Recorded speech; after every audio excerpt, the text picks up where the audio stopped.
Pada suatu hari di tahun 1950-an, bidang usaha pengangkutan barang dan manusia mulai marak di tanah Sumatera ini. Di tengah kebutuhan masyarakat akan moda transportasi, bisa dibilang usaha otobus adalah lahan basah yang sangat prospek dan memberikan keuntungan yang sangat maksimal. Kala itu, Indonesia masih baru merdeka. Namun, sejak zaman kolonial Belanda, usaha pengangkutan otobus sudah mulai marak, di mana ada banyak perusahaan otobus yang berdiri secara mandiri ataupun perorangan, dan ada juga yang berbadan hukum dan memiliki trayek yang resmi.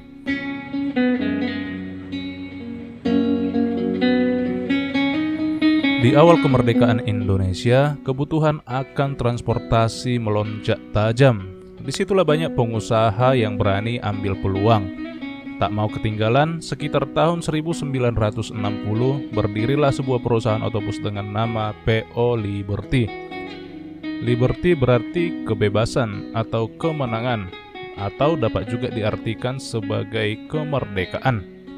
Nama usaha ini memang terinspirasi dari nama patung Liberty yang berada di Amerika Serikat.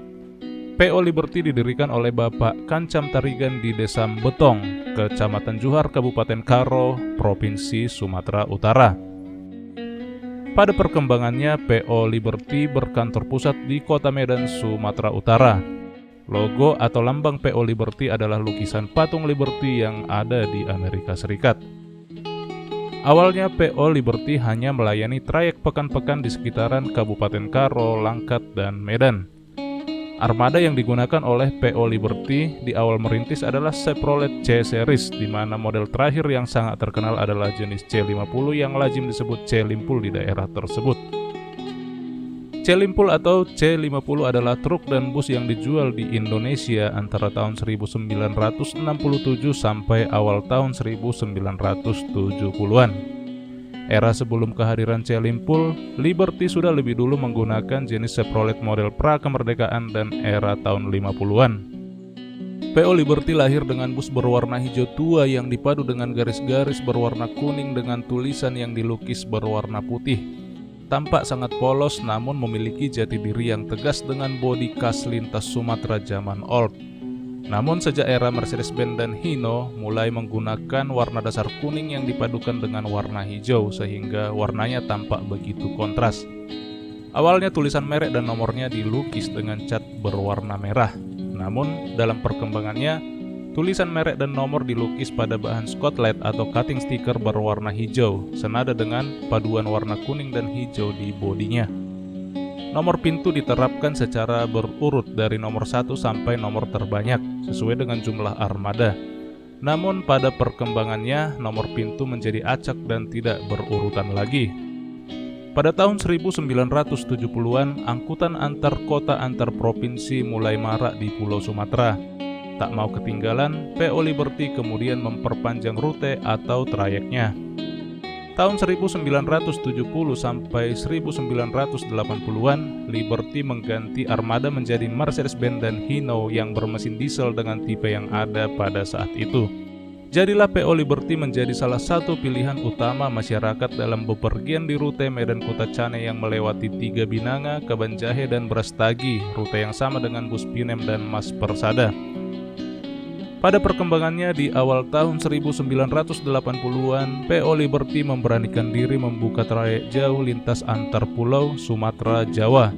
PO Liberty tidak takut untuk bersaing di jalur lintas barat dan lintas tengah Sumatera dengan PO-PO putra daerah yang sudah lebih dulu mendominasi di sana. Ketika jalan lintas timur belum seluruhnya terhubung, belum ada bus lintas timur kala itu guys. PO Liberty mengisi trayek antar kota antar provinsi dari Banda Aceh, Medan, Jakarta, Yogyakarta, Solo. Ketika menjelajahi Pulau Sumatera dengan Mercedes kuning hijaunya, Liberty adalah bus yang terkenal banter atau balap, berani memastikan waktu tempuh 48 jam dari Medan ke Jakarta. Sehingga banyak orang atau penumpang yang mempelesetkan namanya menjadi Libas berani mati saking balapnya, guys.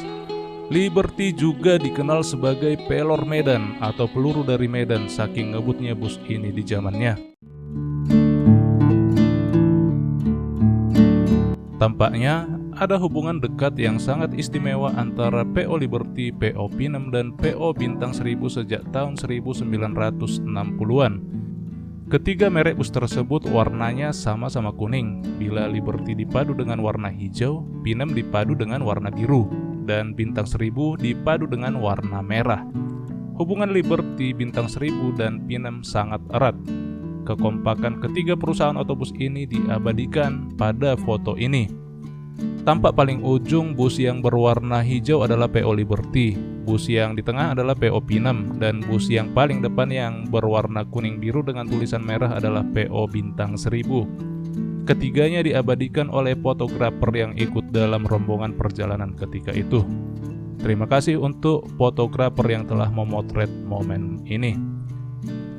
Pinem kemudian fokus memenangkan rute AKDP Medan Kota Cane. Setelah sukses di jalur AKDP, Pinem juga membuka divisi akap dengan rute Medan Pasir Pangarean dan Medan Ujung Batu Rokan.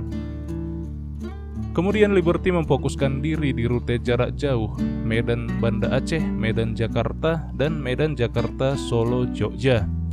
Bintang 1000 kemudian berfokus ke Jawa Barat dengan memindahkan kantor pusatnya ke Kota Bandung. Bintang 1000 juga membuka trayek Medan Jakarta Bandung. Namun akibat perubahan moda transportasi oleh pesawat udara, Bintang 1000 bertahan di trayek pendek Bandung Merak, namun akhirnya kandas dan gulung tikar.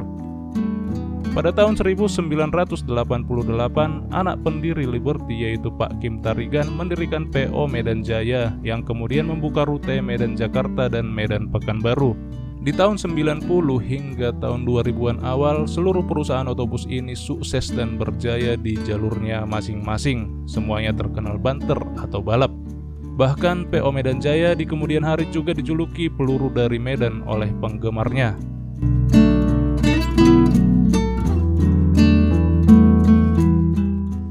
Tahun 2000-an awal hingga pertengahan tahun 2000-an adalah tahun yang berat bagi PO Liberty. Sejak tahun 2003, penumpang bus jarak jauh semakin sedikit. Pesawat udara menjadi saingan utama PO Liberty di rute Medan Jakarta dan Medan Solo kala itu. Ditambah dengan kehadiran pesaing baru di rute Medan Solo seperti CP Gita, PM Toh, ALS Satu Nusa, ATS Kurnia, dan yang lainnya membuat peluang Liberty menjadi semakin tipis. Dan untuk tetap bertahan di lintas Sumatera, dengan berat hati, PO Liberty menutup trayek jauh tersebut pada sekitar tahun 2003 atau 2005. Liberty kemudian fokus di rute Medan Air Molek dengan bus Mercedes-Benz dan Medan Pangkalan Kerinci dengan bus Isuzu Elef. Bersaing dengan bus-bus mantan Sumatera Jawa lainnya yang telah hijrah ke trayek basah Medan Riau tersebut. Sejak tahun 2005 hingga tahun 2010-an, Liberty masih sangat bertaji di trayek Medan Keritang Sei buatan atau Air Molek dengan bus Mercedes-Benz non-AC. Namun, sepeninggal sang pendiri, perusahaan ini kehilangan sosok pemimpin yang berwibawa. Dikarenakan sang pangeran telah mendirikan kerajaannya sendiri secara mandiri, mau tak mau Liberty kemudian diteruskan oleh anggota keluarga yang lain yang dianggap mampu. Namun racikan sang arsitek baru tak sejitu pemimpin lama, karena tak lama kemudian PO Liberty mulai kehilangan tajinya di lintas Medan Pekanbaru Keritang Air Molek. Sejak tahun 2010 atau 2011, PO Liberty gulung tikar dan armada Mercedes-Benz-nya yang masih bagus banyak dialihkan atau digabungkan ke PO Medan Jaya dan PO Pinem. Dan sejak PO Liberty ditutup, gelar Pelor Medan atau peluru dari Medan secara tunggal menjadi julukan PO Medan Jaya yang memang sangat inovatif dan berani mematok target waktu Medan Jakarta 48 jam, baik bus kelas ekonomi non-AC maupun kelas eksekutif. Demikianlah sejarah PO Liberty yang akhirnya harus pamit dari lintas Sumatera Jawa. Akhir kata, saya ucapkan terima kasih buat saudara sekalian yang telah menonton video ini dari awal sampai ke akhir. Apabila ada kesan-kesan menarik bersama PO Liberty, alangkah baiknya di-sharing di kolom komentar. Bujur ras mejuah-juah man banduk rina.